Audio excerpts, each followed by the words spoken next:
அனைவருக்கும் வணக்கம்.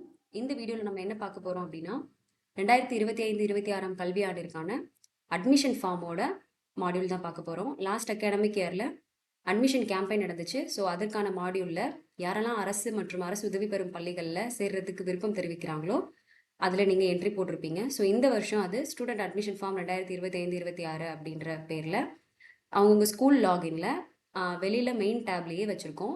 ஸோ இதில் ஸ்டூடெண்ட் அட்மிஷன் ஃபார்ம் 25-26 கிளிக் பண்ணிங்க அப்படின்னா இந்த பேஜ் ஓப்பன் ஆகும். ஸோ இதில் நீங்கள் ஆட் பட்டன் கிளிக் பண்ணிங்க அப்படின்னா லாஸ்ட் இயர் கேம்பெயின்கான ஃபார்ம் எப்படி இருக்குமோ அதே மாதிரி ஒரு ஃபார்ம் ஓப்பன் ஆகும்.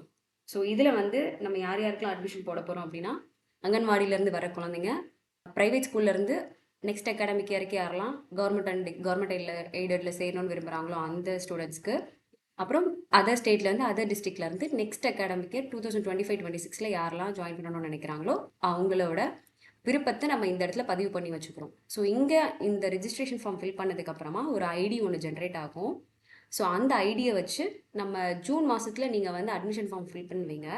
அப்போ அந்த ஐடி மட்டும் போட்டால் போதும். இங்கே நீங்கள் என்ன பேசிக் டீட்டெயில்ஸ் எல்லாம் நீங்கள் அந்த ஸ்டூடெண்ட்க்கு கொடுக்குறீங்களோ அது எல்லாமே அங்கே ஆட்டோமேட்டிக்காக அந்த ரிஃப்ளெக்ட் ஆகிடும். ஸோ நம்ம இந்த இடத்துல நம்ம ஸ்டூடெண்ட்டோட டீட்டெயிலை ஃபஸ்ட் டைம் ஃபில் பண்ணுறப்பவே கரெக்டாக ஃபில் பண்ணிக்கணும். ஸோ இந்த வழிகாட்டு நெறிமுறைகளும் நீங்கள் பின்பற்றிக்கணும்.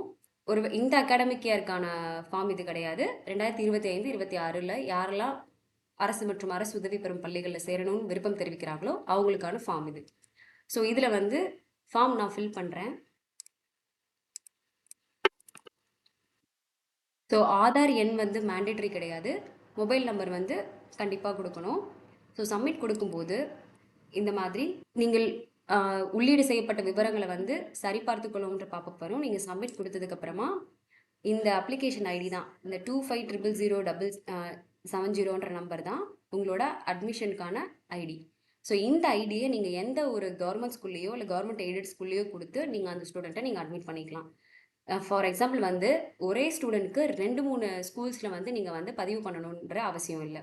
ஒரு ஸ்கூலில் நீங்கள் பதிவு பண்ணிட்டீங்கனாலே அது ரிஜிஸ்டர்டு தான். இந்த ஐடியை வச்சு நீங்கள் எந்த ஸ்கூலில் வேணாலும் நீங்கள் அட்மிஷன் போட்டுக்கலாம். இன்னொரு விஷயம் என்னென்னா, ஒரே ஸ்டூடெண்ட்க்கு நீங்கள் இன்னொரு ஸ்கூலில் போய் அட்மிஷன் போட போகிறப்போ உங்கள் ஸ்டூடெண்ட்டோட நேம், பேரண்ட் டீட்டெயில் எல்லாத்தையும் சரி பார்த்து நீங்கள் ஆல்ரெடி இந்த ஸ்கூலில் நீங்கள் அட்மிஷன் போட்டிருக்கீங்க அப்படின்ற மாதிரி ஒரு மெசேஜ் உங்களுக்கு காட்டிடும். ஸோ அதனால் ஒரே ஸ்டூடெண்ட்டுக்கு இன்னொரு ஸ்கூலில் போய் உங்களால் இந்த ரிஜிஸ்ட்ரேஷன் ஃபார்ம் ஃபில் பண்ண முடியாது, அதாவது கவர்மெண்ட் அண்ட் எய்டட் ஸ்கூல்ஸில்.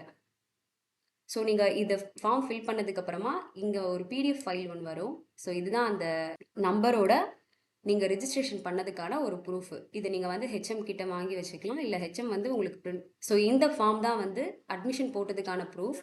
ஸோ இந்த ஐடியோட இருக்க பிடிஎஃப்பை பேரண்ட்ஸ்க்கு எல்லா ஹெச்எம்ஸும் ஷேர் பண்ணிடுங்க. ஸோ இந்த ஐடியை வச்சு அவங்க நெக்ஸ்ட்டு எந்த ஸ்கூலுக்கு போனாலும் அதை நீங்கள் அட்மிஷன் போட்டுக்கலாம். ஸோ இதே ஸ்கூலுக்கு மறுபடியும் ஸ்டூடெண்ட் அட்மிஷன் போடுறதுனாலும் போட்டுக்கலாம். ஸோ ஒரு தடவை போட்டதுக்கப்புறமா இந்த ஸ்டூடெண்ட் வேணாம் இல்லை தப்பாக போட்டுட்டீங்க அப்படின்னா நீங்கள் டெலீட்டும் பண்ணிக்கலாம்.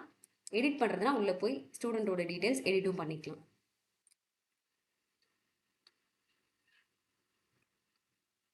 தேங்க்யூ.